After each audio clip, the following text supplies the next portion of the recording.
الحمد لله الذي هدانا للإسلام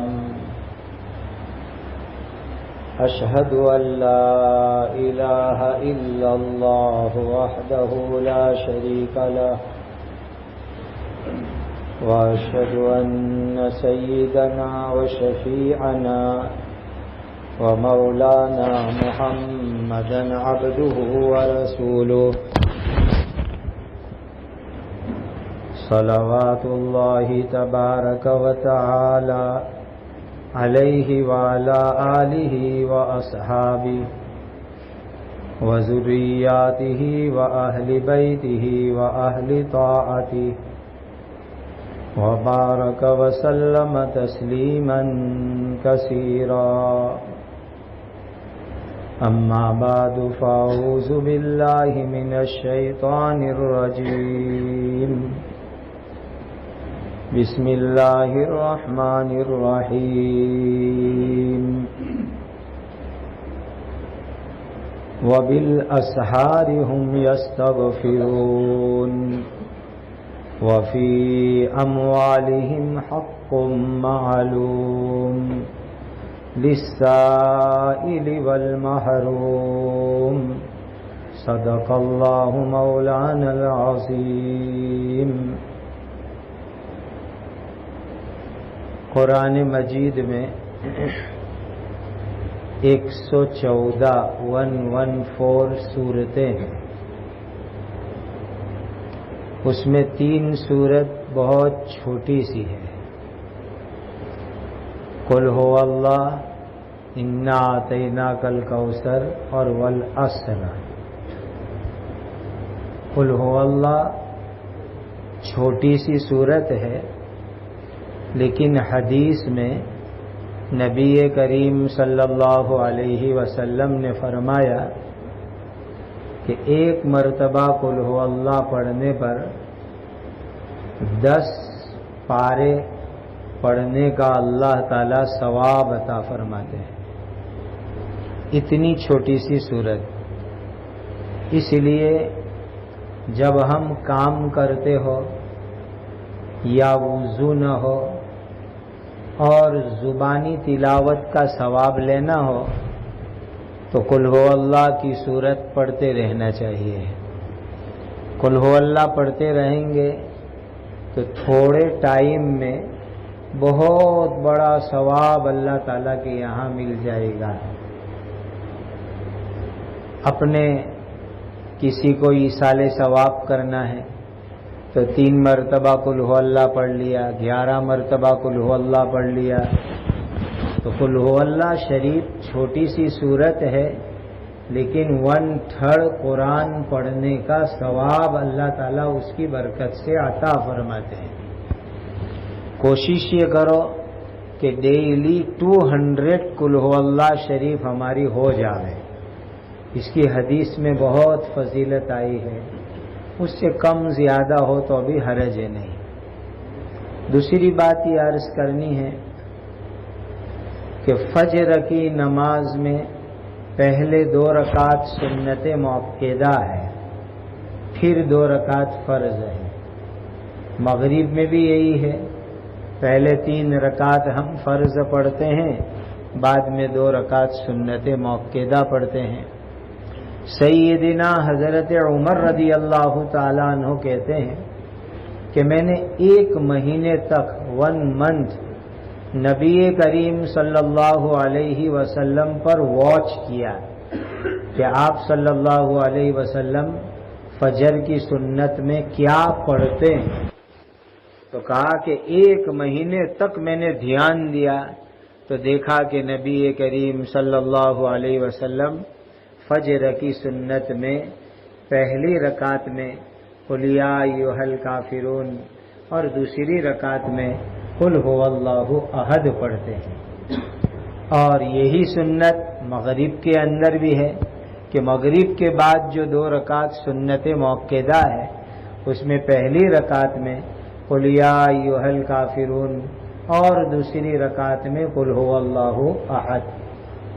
یہ سنت بہت بڑے فائدے والی سنت ہے، اس لیے کہ قل یا ایھا الکافرون کے اندر شرک، کفر، اس سے صفائی ہے، اور قل هو اللہ احد کے اندر ایمان کی انرجی اور ایمان کی تازگی ہے۔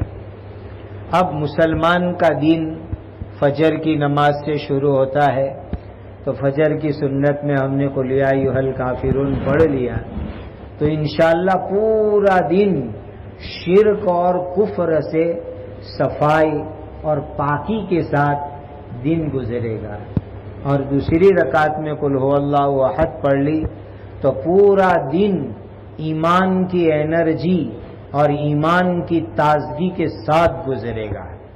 اور مسلمان کی رات مغرب سے شروع ہوتی ہے، اسی لیے ہم مغرب میں افطار کر لیتے ہیں، تو مغرب کی سنت میں اگر قل یا ایھا الکافرون قل هو اللہ پڑھ لیں گے تو انشاءاللہ پوری رات کفر شرک سے پاک بھی رہیں گے، اور ہمارا ایمان بھی بہت مضبوط اور پاورفل رہے گا۔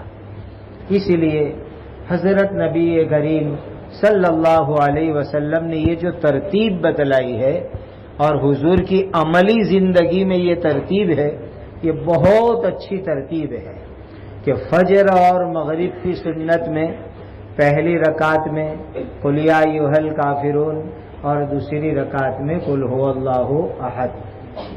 بلکہ یوں دیکھنے جاوے تو ہم لوگ نماز جلدی جلدی پوری کرنے کی کوشش میں ہوتے ہیں، خاص طور پر سنت اور نوافل۔ تو یہ قل یا ایھا الکافرون قل هو اللہ چھوٹی صورت ہے، تو جلدی نماز بھی پوری ہو جائے گی، تو نماز بھی جلدی پوری ہو جائے گی، ثواب بھی بہت بڑا ملے گا، اور سنت بھی زندہ ہو جائے گی۔ تو یہ بہت فائدے والا عمل ہے، اس لیے اس کے اوپر پابندی کے ساتھ عمل کرنا چاہیے۔ ابھی رمضان کا مبارک مہینہ ہے، الحمدللہ ہم لوگ فجر مغرب دونوں نماز بلکہ پانچوں نماز بہت پابندی کے ساتھ ادا کرتے ہیں، تو رمضان میں اگر ہم اس کی پابندی شروع کریں گے تو انشاءاللہ پورا سال پابندی کرنا آسان ہو جائے گا۔ اس کے بعد قرآن مجید کی ایک آیت میں نے پڑھی ہے، اس میں اللہ تعالیٰ ارشاد فرماتے ہیں، اللہ کے جو نیک بندے ہوتے ہیں وَبِالْأَسْحَارِ هُمْ يَسْتَغْفِرُونَ۔ اسحار کا مطلب رات کا آخری حصہ، جس ٹائم میں ہم سحری کھاتے ہیں اور روزہ شروع کرتے ہیں، اس وقت کے اوپر اللہ تعالیٰ کے سامنے استغفار کرنا، اپنے گناہ کے اوپر معافی مانگنا، یہ اللہ کو بہت پسند ہے، بہت پسند ہے کہ اللہ کے خاص بندے، اللہ کے ابرار بندے، اللہ کے نیک بندے یہ رات کے آخری وقت میں اللہ تعالیٰ کے سامنے اپنے گناہوں کے اوپر استغفار کرتے ہیں، معافی مانگتے ہیں۔ تو ہمیں ابھی رمضان میں بہت اچھا موقع ہے، سحری کے لیے تو ہم اٹھتے ہی اٹھتے ہیں، 4-8 رکعت تہجد اپنے گھر کے اندر پڑھو، اور اس کے بعد اللہ تعالیٰ کے سامنے سچے دل سے استغفار کرو۔ آگے اللہ تعالیٰ فرماتے ہیں وَبِالْأَسْحَارِ هُمْ يَسْتَغْفِرُونَ وَفِي أَمْوَالِهِمْ حَقٌّ مَّعْلُومٌ لِلسَّائِلِ وَالْمَحْرُومِ۔ اللہ تعالیٰ نے جو مال دیا ہے، اس مال کے اندر 2 قسم کے لوگوں کا حق بتلایا ہے۔ پہلا سوال کرنے والوں کا، یعنی جو لوگ مانگنے کے لیے آتے ہیں، غریب لوگ، مدرسے کے چندے والے لوگ، تو جو سوال کرنے کے لیے آئے ان کو دینا، یہ ایک حق اللہ تعالیٰ نے بتلایا۔ بلکہ سورہ والضحیٰ میں اللہ تعالیٰ نے یہ فرمایا وَأَمَّا السَّائِلَ فَلَا تَنْهَرْ، کوئی سوال کرنے والا آوے تو اس کو ڈانٹ کے سخت بات کہہ کے بھگا مت دو۔ اگر تمہارے پاس موقع ہے تو کچھ دے دو، موقع نہیں ہے تو 2 اچھی بات کہہ دو کہ بھائی ابھی میرے پاس نہیں ہے، بعد میں جب آئے گا تب میں تم کو دے دوں گا۔ تو یہ سوال کرنے والوں کو کچھ نہ کچھ دینا چاہیے۔ ایک حدیث میں نبی کریم صلی اللہ علیہ وسلم نے فرمایا کہ سوال کرنے والا گھوڑے پر بیٹھ کر کے آئے، اس زمانے میں کہنا چاہیے کار میں آئے تو بھی اس کو دو، یہ حضور نے ارشاد فرمایا۔ یہ سوال کرنے والے کا حق بتلایا۔ اور ایک دوسری چیز بتلائی، والمحروم، محروم کس کو کہتے ہیں؟ بہت سے لوگ ایسے ہوتے ہیں کہ جو بیچارے حقدار ہوتے ہیں، جن کے پاس کچھ نہیں ہوتا ہے یا قرض میں ڈوبے ہوئے ہوتے ہیں، ایسے لوگوں کو قرآن کی نظر میں محروم کہا گیا ہے۔ یعنی جو مانگنے نہیں آئیں گے، سوال کرنے نہیں آئیں گے، لیکن اندر اندر وہ بیچارے پریشان ہیں۔ یہ جنرل مڈل کلاس کے لوگ ہوتے ہیں، جن کو لوگ مڈل کلاس سمجھتے ہیں، وہ لوگ جو شرم کے مارے کسی کے سامنے بولتے نہیں ہیں، اپنی زبان کھولتے نہیں ہیں، ایسے لوگوں کو تلاش کرنا اور ان کو صدقہ زکوٰۃ دینا، یہ بہت بڑا فضیلت اور ثواب کا کام ہے۔ اس لیے کہ سوال کرنے تو آ جاتے ہیں، لیکن جو اس طرح کے لوگ ہیں جو عزت کی وجہ سے کسی کے سامنے منہ کھولتے نہیں ہیں، کسی کے سامنے ہاتھ پھیلاتے نہیں ہیں، ایسے لوگوں کے حالات کی تحقیق کر کے ان کو چپکے پہنچا دینا، یہ بہت بڑا نیکی کا کام ہے۔ واقعات میں آتا ہے حضرت ابوبکر صدیق رضی اللہ تعالیٰ عنہ کا انتقال ہو گیا، تب لوگوں کو پتہ چلا کہ وہ رات کے اندھیرے میں جا کر کے مدینہ کی بیواؤں کو، مدینہ کے یتیموں کو اپنے کندھے کے اوپر اناج، آٹا، کھانا لے جا کر کے پہنچاتے تھے۔ یہی عمل سیدنا حضرت عمر رضی اللہ تعالیٰ عنہ کا بھی، اتنے بڑے آدمی حضرت عمر رضی اللہ تعالیٰ عنہ کی خلافت کے زمانے کے اندر اسلامی حکومت بہت دور دور تک پہنچ گئی، اتنے بڑے کنگ، بادشاہ، امیر المومنین، لیکن اس کے باوجود رات کے اندھیرے کے اندر جاتے تھے ایسے لوگوں کے گھروں کے اوپر کہ جو شرم کی وجہ سے مانگ نہ سکے، پریشان لوگ، دکھی لوگ، بے سہارا لوگ، اور جا کر کے حضرت عمر ان کو پہنچاتے تھے، یہ خدمت انجام دیتے تھے۔ تو قرآن میں اللہ تعالیٰ نے یہ بات فرمائی، وَفِي أَمْوَالِهِمْ حَقٌّ مَّعْلُومٌ لِلسَّائِلِ وَالْمَحْرُومِ، کہ اللہ تعالیٰ نے جو مال دیا ہے اس میں سوال کرنے والوں کو بھی دیتے ہیں، اور جو سوال نہ کرے، حقیقت میں ضرورت مند اور محتاج ہو، ایسے لوگوں کو بھی پہنچانا، یہ بہت بڑا نیکی اور بہت بڑا ثواب کا عمل ہے، ثواب کا کام ہے۔ اور دیکھو اللہ تعالیٰ نے صدقہ کرنے کو بہت بڑا نیک عمل بتلایا۔ صدقے کی برکت سے بلائیں دور ہوتی ہیں، مصیبتیں دور ہوتی ہیں، آفتیں دور ہوتی ہیں، لیکن قرآن میں اللہ تعالیٰ نے فرمایا کہ صدقہ کرو، کسی کو کچھ دو تو صرف اور صرف اللہ تعالیٰ کو راضی کرنے کے واسطے دو۔ انما نطعمکم لوجہ اللہ، اللہ کو راضی کرنا، اللہ کو خوش کرنا، یہ مقصد ہونا چاہیے۔ لا نرید منکم جزاء ولا شکورا، جس کو دیا وہ ہم کو بدلہ دے رہے یا ہمارا شکریہ تھینکس ادا کرے، اس کا انتظار بھی مت کرو، بحث اللہ کے لیے پہنچاؤ۔ اور دوسری بات خاص اللہ نے فرمائی، ثم لا يتبعون ما انفقوا منا ولا اذى، جس کو صدقہ دیا، زکوٰۃ دی، اس کو احسان بھی مت جتاؤ کہ میں نے تجھے یہ دیا تھا، وہ دیا تھا۔ یہ احسان جتلانے سے صدقے کا ثواب اور نورانیت ختم ہونے کا ڈر ہے۔ اور جس کو دیا اس کو تکلیف بھی مت پہنچاؤ۔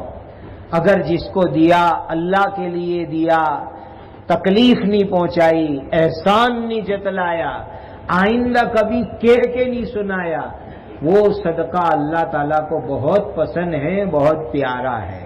ایک بات یہ ذہن میں رکھیے کہ اللہ کے آخری نبی حضرت محمد الرسول اللہ صلی اللہ علیہ وسلم نے صحابہ کی ایسی تربیت کی تھی کہ صحابہ میں جو مالدار صحابہ تھے وہ تو زکوٰۃ بھی دیتے تھے، صدقہ بھی دیتے تھے، لیکن جو غریب صحابہ تھے وہ بھی اپنی اپنی حیثیت کے مطابق صدقہ نکالتے تھے۔ یہ حضور نے ان کی تربیت کی تھی، ان کی ذہن سازی کی تھی۔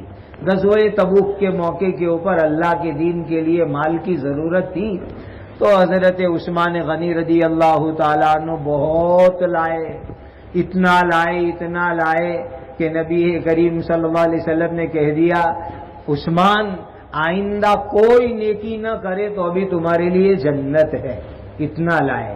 حضرت ابوبکر صدیق رضی اللہ تعالیٰ عنہ تو پورا گھر خالی کر کے لے آئے۔ یہ مالدار صحابہ، لیکن غریب صحابہ کا حال یہ، ایک صحابی غریب تھے، ایک ہی ہاتھ تھا، ایک دوسرا ہاتھ کٹا ہوا، دونوں پیر کٹے ہوئے۔ وہ سوچنے لگے کہ اللہ کے دین کے لیے میں بھی کچھ دوں، تو وہ گئے ایک یہودی کے یہاں اور اس یہودی کو کہا کہ مجھے کام کرنے رکھ لو۔ وہ یہودی کہنے لگا تو کیا کام کرے گا، ایک ہاتھ والا، تجھ سے تو چلا بھی نہیں جاتا۔ تو کہا تو کنویں کی دیوار پر مجھے بٹھا، میں پانی نکالتا ہوں۔ تو کہا دکھا کیسے پانی نکالے گا؟ تو اندر ڈول رسی ڈالنی ہوتی ہے تو دو ہاتھ سے کھینچنا پڑتا ہے، ان کا ایک ہی ہاتھ تھا تو انہوں نے ایک ہاتھ سے رسی کھینچی اور دانت سے پکڑ لی، پھر رسی کھینچی دانت سے پکڑ لی، اس طرح بہت محنت سے ایک ڈول نکال کے ٹرائل دکھلائی۔ تو یہودی کہنے لگا ٹھیک ہے تم کام کرو گے۔ کہا کیا دو گے؟ کہا ایک ڈول پانی نکالنے پر ایک کھجور دوں گا۔ اتنی کم، یہودی بہت شوشن کرتے تھے، لوگوں کو چوستے تھے۔ پوری رات اس صحابی نے اس طریقے سے محنت کی تو تھوڑی سی کھجور مزدوری میں جمع ہوئی۔ صبح ہوئی تو اس یہودی کو کہا یہ کھجور کی پوٹلی بنا کر کے میرے گلے میں لٹکا دو، اور پھر گھسٹتے گھسٹتے مسجد نبوی میں گئے اور حضرت نبی کریم صلی اللہ علیہ وسلم کو پیش کیا کہ یہ میں اللہ کے دین کے لیے لایا ہوں۔